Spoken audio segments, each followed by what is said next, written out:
Okay, folks, we're looking at the dollar index. This is a daily chart, and I want to cover some essentials and my understanding about how to trade daily bias. Before we begin, just understand that this is not to teach you every single day, Monday through Friday of every month, what the daily bias is going to be tomorrow.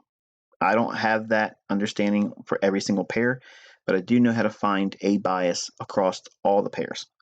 So as a scalper, I can excel by looking at using some of these concepts and obviously things that I teach in my tutorials, both free and in my paid mentorship. So I'm going to cover one or two things here that I think are paramount that'll help you at least try to get a hold on daily bias.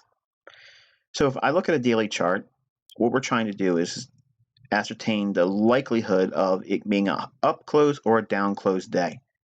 Now there's absolutely no guarantee of what I'm going to tell you here being accurate. So you always have to use that as a reminder because I'm human and you're human too. So you're going to make mistakes just as well as I can make a mistake and I can be wrong. So I don't want you to take what I'm stating here as the panacea be all end all to understanding what daily bias is. Because there's a number of things that we can do to get a better opinion about what the daily bias will be tomorrow or today, but it doesn't guarantee results that are going to be positive. So you always have to consider that, okay? But it's certainly some things that you can practice in a demo account and build your understanding about daily bias in the sandbox, if you will, of a demo.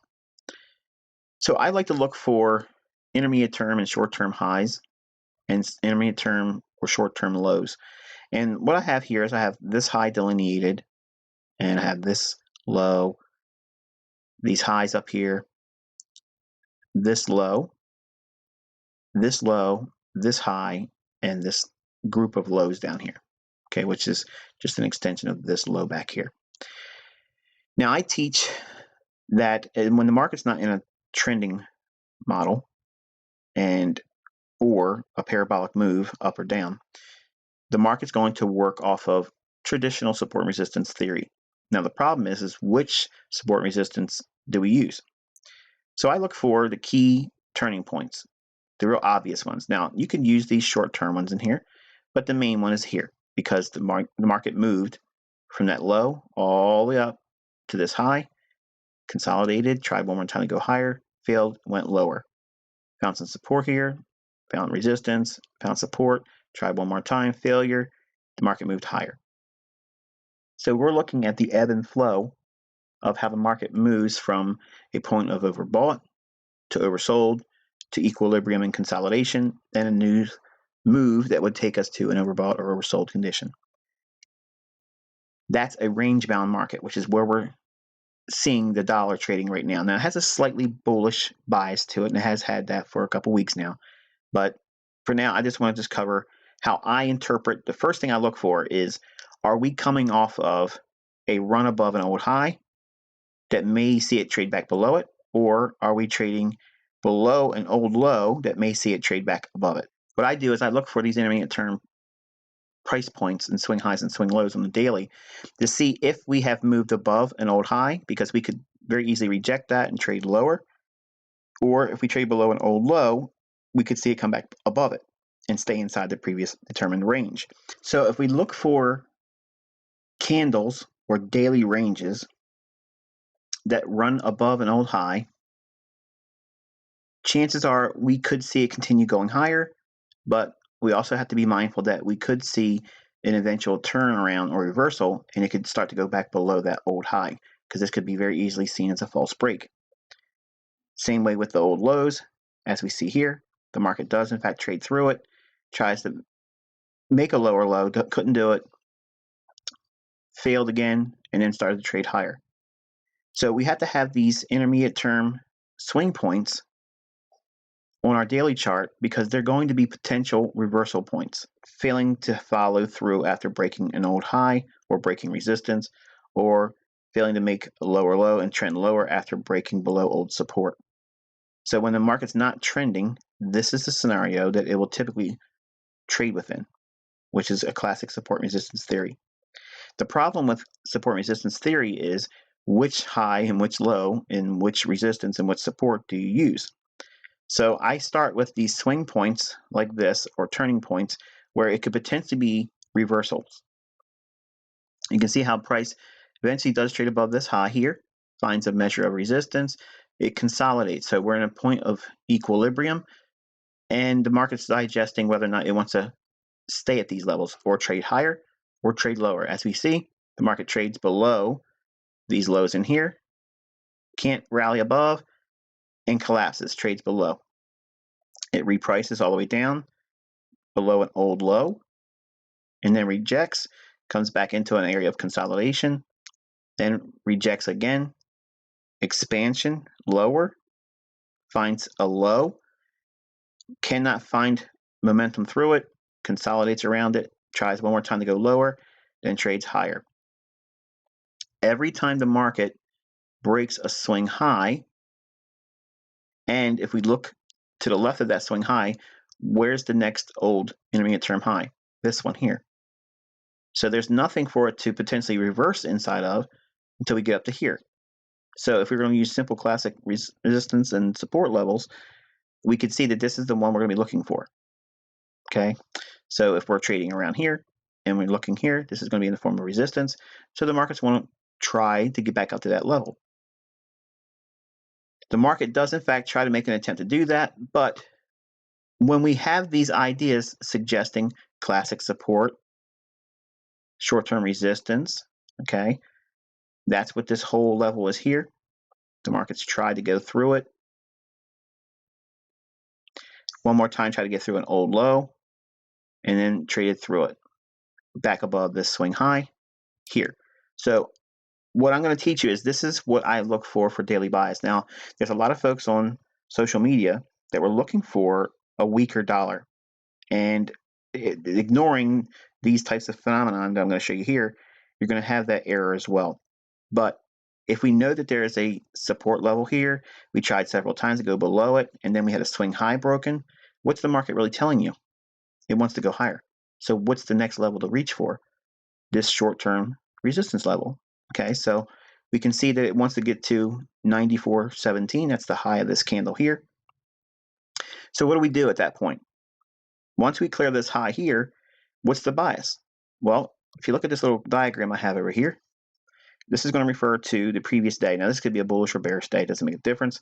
But when the market is bullish, as we've outlined it over here, we're going to be looking for the previous day's high to be the target, and the previous day's low to be supported. In other words, there shouldn't be any movement below the previous day's low. It should all focus on the buy side. It means reaching for the previous day's high. When the market's bearish, this scenario would be reversed. We would be looking for price having an inability to get above the previous day's high and to seek the previous day's low. Using this criteria here, okay, once we broke this candle's swing high here, the daily bias on this candle, and this is a Sunday, we would look for Monday as well, and then Tuesday we would look for bullishness. So if we use this same theory, we're going to draw this particular candle right here is the one that broke the swing high, and then we know they have a resistance level it could probably reach for. So we're going to be looking for the next day to trade not to the previous day's low, but to and through previous day's high. So this next day, what's the daily bias? Here's the opening. What's the bias?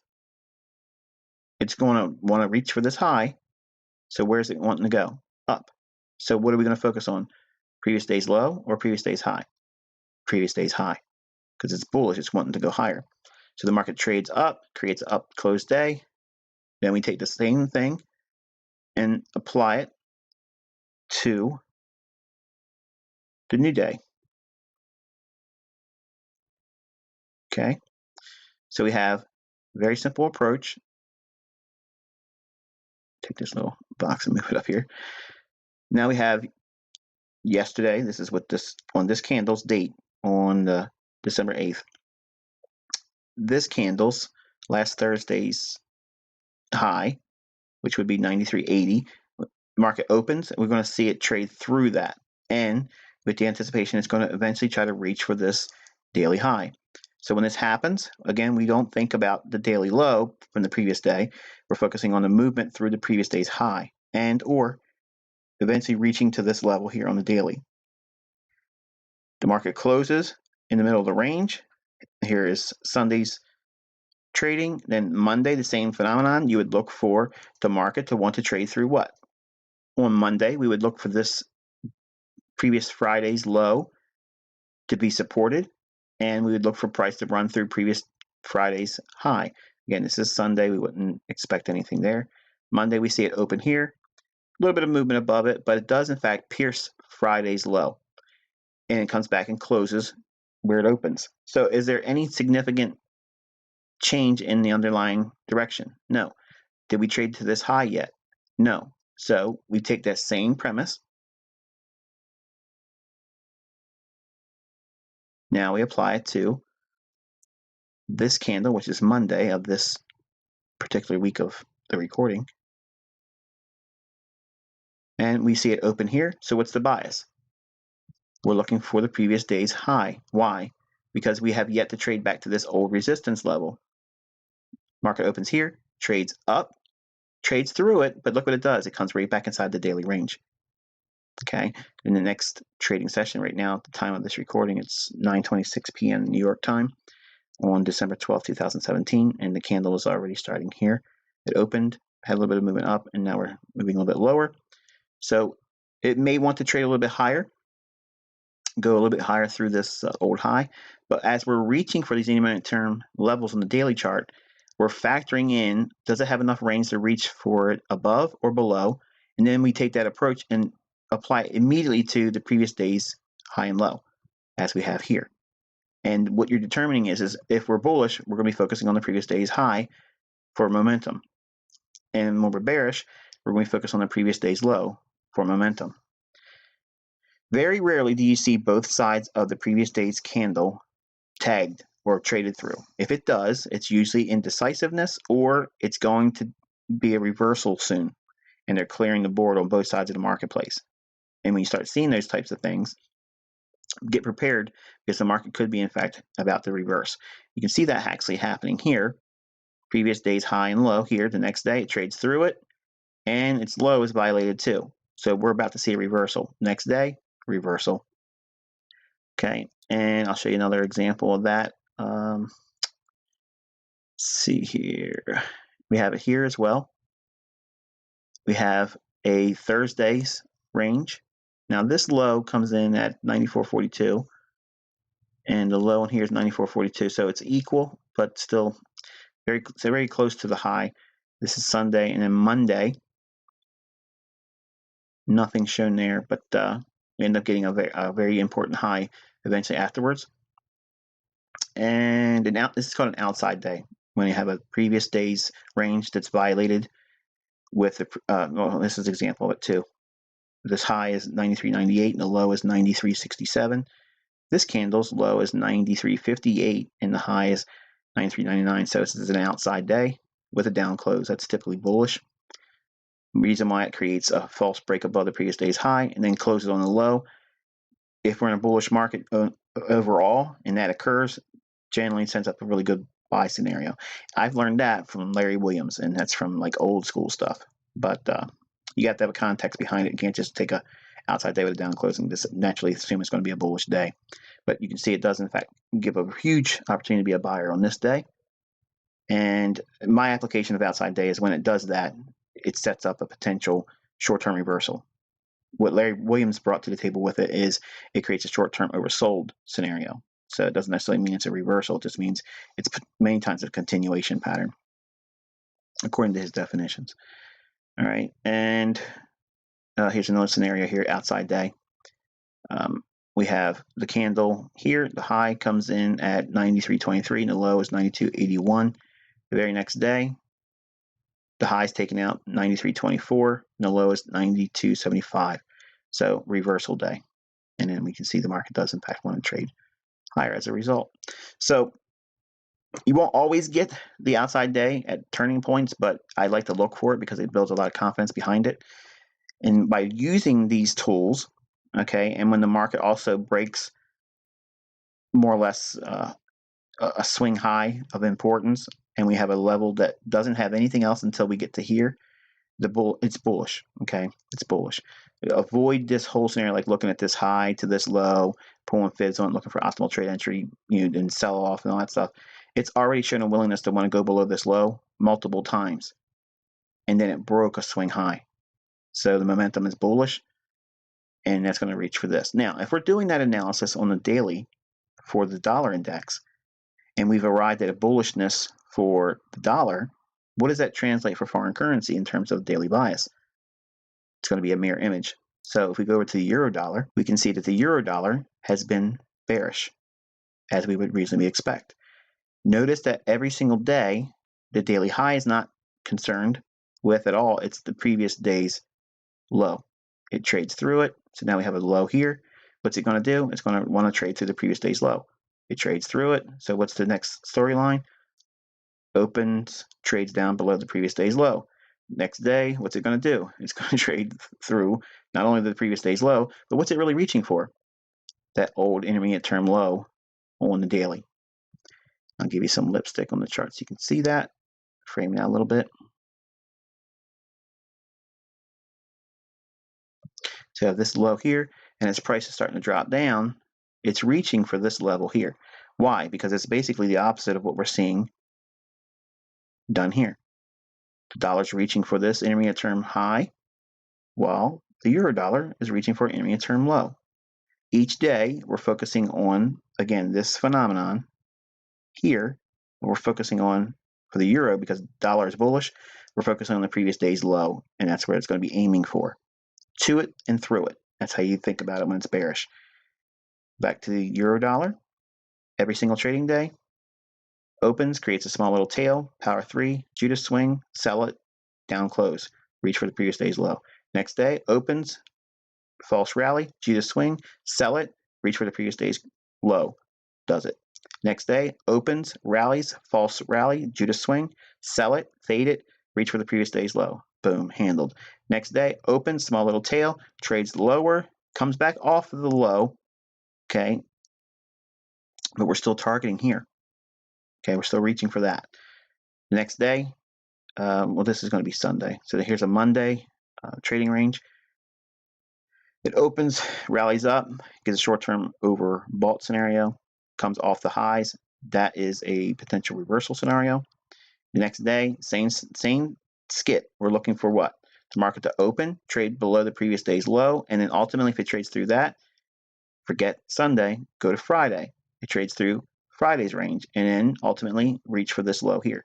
So we're looking for that scenario here. Potentially to trade through this low still is there.